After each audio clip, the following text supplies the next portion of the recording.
take you to Manatee and Sarasota counties along the coast there. Crews are assessing damage to the barrier islands. Here's what we know at this time. Access to Anna Maria, Longboat Key, and St. Armands is still closed. You can't get back on there, not at this time. People were able to return to Siesta Key in Sarasota County, but some had to walk, had to go by foot to get over the two bridges there. Let's go to Fox 13's Kim Kuizon. Been working these stories here for us for about 48 hours now. She's live in Cortez now. Kim, a lot of people just have that desire to get back and see what's left, try to start the cleanup process, but a lot of them can't do it yet. Yeah, Chris, well, I want to show you something right now. Travis and I, these yellow trucks out here from FDOT, we were trying to make sure we can show you to these quickly. They're going out onto Anna Maria Island, and when they return, they are filled with sand. This is sand that has been pushed up from the Gulf of Mexico in some places rather 3 feet high.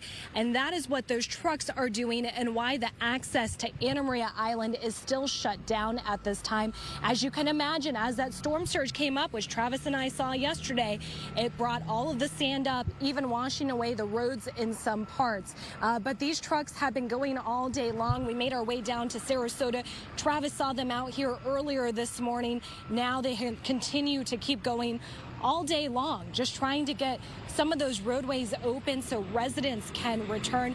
Travis and I want to show you something else too. So we're here off of Cortez in the historic fishing village. This is the water line right here. This is how high up the water came. You can see right where I'm at. I'm about 5'2". That's waist deep for me. And that water line is something that is just seen throughout the entire area. Want to show you some video right now from Siesta Key, where that water line was also visible throughout the key. Now, what you're looking at here is the daiquiri deck in the village of Siesta Key. Again, the water lines just marking what exactly happened last night. So buildings have been damaged on Siesta, roads ripped apart, and in some areas water was still standing this morning. It also brought in feet of sand along that barrier island in Sarasota County, and this will be a massive cleanup for the barrier islands, and one many never expected would be so bad. Devastating. I'm born and raised here. I'm here with my uncle now. He lives on Avenida, and the devastation is unreal. He's 54 years he's been out here and has never seen any water anywhere near his house. And he's had 4 foot? 4 or 5 foot of water. We went down to Lyric Lane, my sister-in-law. There was 3-4 foot of water south there. I've drove around basically today, just checking on my clients, some of my clients' properties. It's just unreal, the water that came, the power of it, you know. And that's what we're hearing from a lot of people, just how unreal it is. And access to Anna Maria Island remains shut down, as we said, as those trucks continue to go out there. Want to bring you out live right now and show you some of this, what we're also seeing. We're seeing fire rescue vehicles running out to the island quite frequently. We're also seeing a high water vehicle come out right now. And what we've been seeing on some of these vehicles is that they're actually pulling out people from their homes still. It doesn't look like anyone is on this one. That's a brush truck right now. That's filled with water just because of fires that could be happening out there. But again, you see the trucks coming out.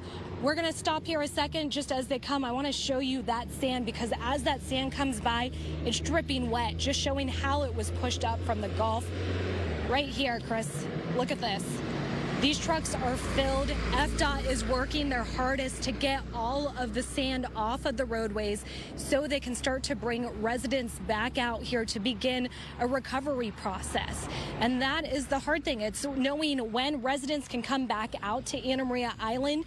It could be at least a few more days before that happens. We've been talking to Holmes Beach Police, also the Manatee County Sheriff's Office. They say right now at this point in time, they just really need to get all of that sand off so residents can drive out there, which you can't even do right now. Chris, back to you. Yeah, thank you for that visual, Kim. First and foremost, hoping all the people there are okay, but when you see all of that sand that has come in and sand being moved out, you also think about the condition of our beaches, which is such an important part of our lifeblood here in this area. So thank you for those visuals, and Kim. Chris, yeah. just And just want to say something. You say hoping all the people out there are okay. I grew up on Anna Maria Island. There are so many people I know out there who had so much damage to their homes just by being able to see a couple of pictures, a couple of live video cameras that people watched.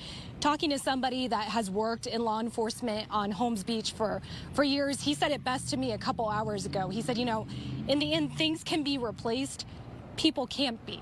So that's the important thing that we all need to remember, and hopefully a lot of people are going to work together to rebuild the beautiful island community out there. It is really so true. Beautifully said by you from the heart, as your reporting always is, because you were a part of that community there, and long road to go for them, but we hope everyone's all right. Thanks, Kim.